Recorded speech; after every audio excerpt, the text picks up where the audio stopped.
The gate was already closing when my phone finally buzzed. Metal on metal, a sound like a decision being made. I didn't look at the screen at first. I watched the iron teeth slide together, slow and deliberate, sealing the driveway from the road. 15 minutes late. That was all it took for silence to become certainty. When I finally read the message, it was brief, careless. He's spiraling. I have to calm him down. I'll explain later. I felt nothing at first. That scared me more than anger ever could. The music behind me, my birthday party, kept playing. Laughter, glasses clinking, people celebrating a man who didn't exist anymore. The version of me who still believed in coincidence. I typed one sentence, "Stay where you are." Then I turned to the security monitor. 2 figures at the end of the drive. My wife, and the man she swore was no longer a factor. He was shouting. Even through the glass I could see it in his posture. Ownership, disguised as pain. "If I can't attend and have fun, neither can she," he'd said earlier. She told me that like it was a joke. I pressed the button. "Lock the gate," I told security. The screen went dark. I'd married her 6 months ago. Fast, efficient, like people do when they think love is a solution instead of a question.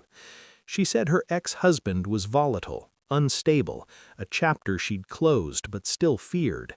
I believed her, because believing was easier than listening. There were signs, always are. Her phone never left her hand, except when it faced down. Her apologies were over-explained. Her affection arrived in scheduled doses. And then there was tonight, my 35th birthday. Planned for weeks. She'd helped organize it, smiled through tastings, chose the wine. Then she'd disappeared an hour before guests arrived. "He's having a breakdown," she'd said on the phone, breathless. "I'm the only one who can calm him." I remember staring at my reflection in the bathroom mirror after that call, tying my tie, watching my hands move while my mind stayed perfectly still. Only one person who can calm him. That wasn't fear. That was intimacy. I didn't accuse her. I didn't chase. I hosted, smiled, toasted, played the role of a man whose wife wasn't choosing someone else on his birthday. But something in me shifted, a quiet click, like a lock engaging. By the time the cake was cut, I already knew this wasn't about tonight. Tonight was just proof. I didn't confront her when she came home that night. I kissed her forehead, asked if he was okay, let her cry on my shoulder. Inside, I cataloged everything. The way she avoided my eyes, the tremor that wasn't fear, but adrenaline, the scent on her clothes that didn't belong to stress. Over the next 2 weeks, I became observant in ways love had previously softened.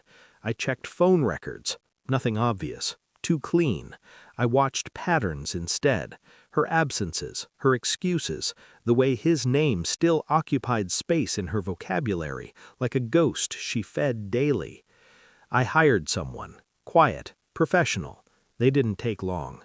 What hurt wasn't the confirmation, it was the elegance of the lie, the way she'd positioned herself as a rescuer when she was really a participant. Still, I waited. Revenge rushed is just emotion.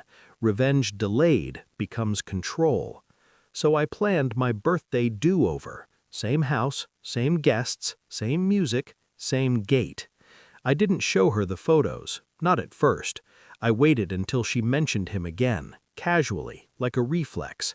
"He's finally letting go," she said. "I think this is the last time."